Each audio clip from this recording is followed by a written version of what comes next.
The gentle hum of power tools has always been a source of comfort for me. Growing up, it was the soundtrack of weekend mornings spent in my father's workshop, watching his skilled hands transform raw lumber into beautiful, functional pieces.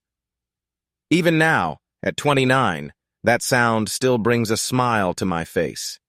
It reminds me of possibility, of creation, of proving the world wrong one project at a time. I suppose I should introduce myself properly. I'm an incomplete quadriplegic, which means I have full use of my left hand and arm, and about 70% functionality in my right. My wheelchair is my constant companion, but it's never been my definition. I'm also the kind of woman who defies easy categorization. I love wearing bright feminine colors and can spend hours lost in painting and drawing, but I'm equally at home in a hardware store, discussing the merits of different power tools with anyone who will listen. This story takes place last year, before COVID-19 changed all our lives. It was one of those lazy weekends when creativity strikes unexpectedly, and you find yourself planning projects you hadn't even considered the day before. I had been staring at my growing book collection, scattered across various surfaces in my apartment, when inspiration hit. I would build a tree bookshelf. The concept had been floating around in my mind for months, an artistic branching structure that would hold my beloved books while serving as a conversation piece. I already owned a multi-tool, this fantastic piece of equipment that can transform from a woodcutter to a sander with just a few quick adjustments. But for this project, I needed a few additional attachments and was seriously considering investing in an orbital sander to achieve the smooth finish I envisioned. That's how I found myself at my local hardware store on a sunny Saturday morning. I'd already visited the craft section, picking up some paint and wood glue that now rested in my lap as I navigated the power tool aisles. The familiar smell of sawdust and metal filled my nostrils, and I felt completely in my element. I was examining the specifications of different orbital sanders when I heard a voice behind me. "Excuse me, young lady, can I help you find something?" The voice belonged to a middle-aged woman with perfectly coiffed hair and an expression of concerned superiority that I've come to recognize all too well. At first, she seemed like any other helpful store employee or customer, but something in her tone made me wary. "No thanks," I replied politely, turning back to the sanders. "I know what I'm looking for." There was a sharp intake of breath behind me. "But these are power tools," she emphasized, as if explaining something to a child. "They're a bit too dangerous for you. Can I help you find the craft section?" I bit back a sigh and gestured to the supplies already in my lap. "I've already been there," I explained patiently. "I need some tools and an orbital sander." Her expression shifted from concerned to alarmed. "But those are dangerous," she insisted, her voice rising slightly. "You shouldn't play with things like that." The patronizing tone was starting to grate on my nerves, but years of similar encounters had taught me to maintain my composure.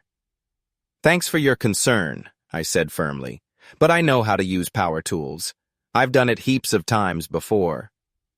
She drew herself up to her full height, lips pursed.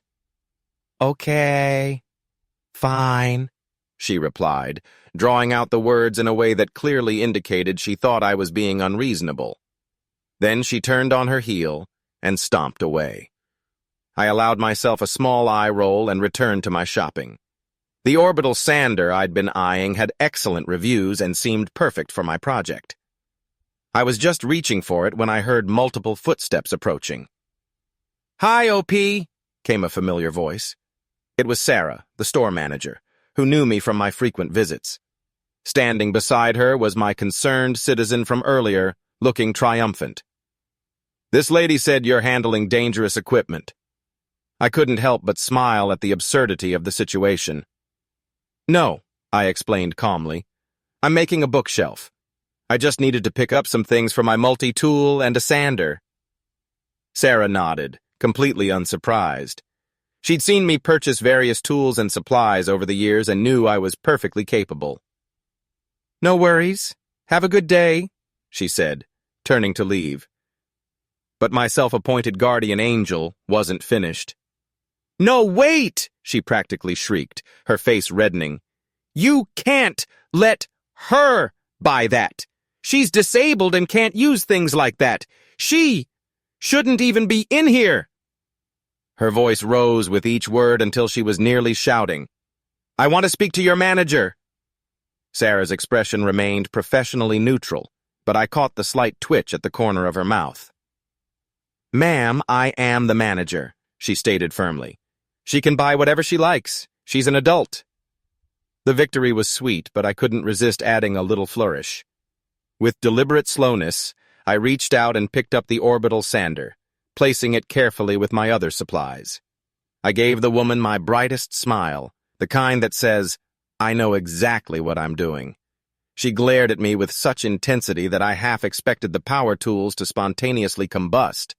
Then she turned and stormed away, muttering under her breath about irresponsible this and dangerous that. I caught enough words to know she wasn't offering good wishes for my project. As I made my way to the checkout, I couldn't help but reflect on how common these encounters are for people with disabilities. The assumptions, the infantilization, the belief that we need to be protected from ourselves, it's all part of a larger pattern of discrimination that many of us face daily. But here's the thing about determination. It doesn't require anyone else's permission or approval. My father taught me that when he first put a paintbrush in my hand, and later when he showed me how to use a power saw.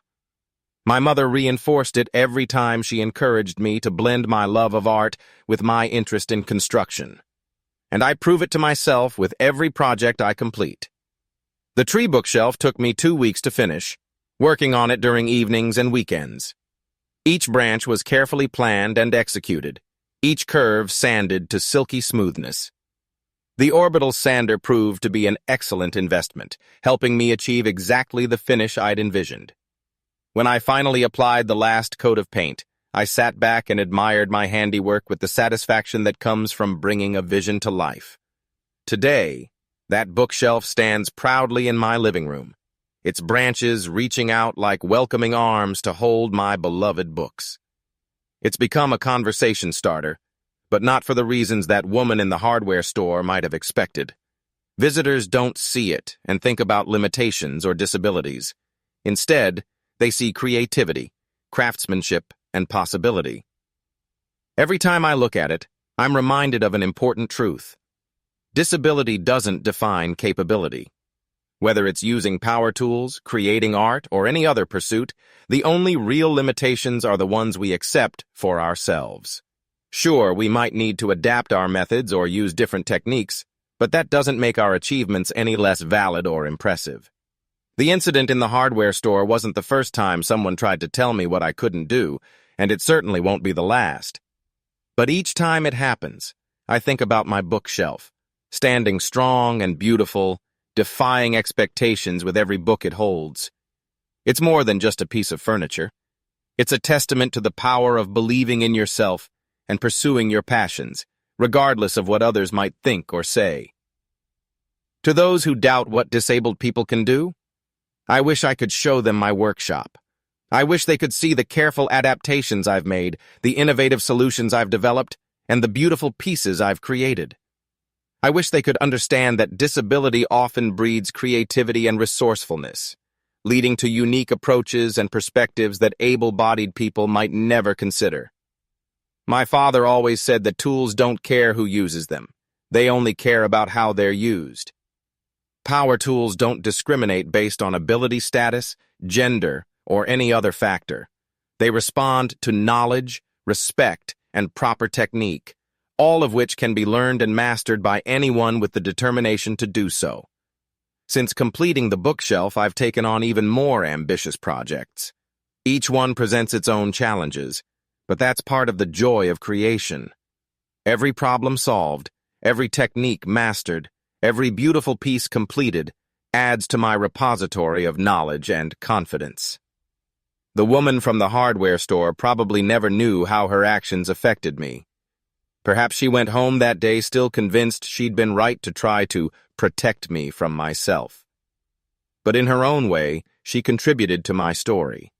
not as the voice of limitation she intended to be, but as another example of the barriers disabled people can and do overcome every day.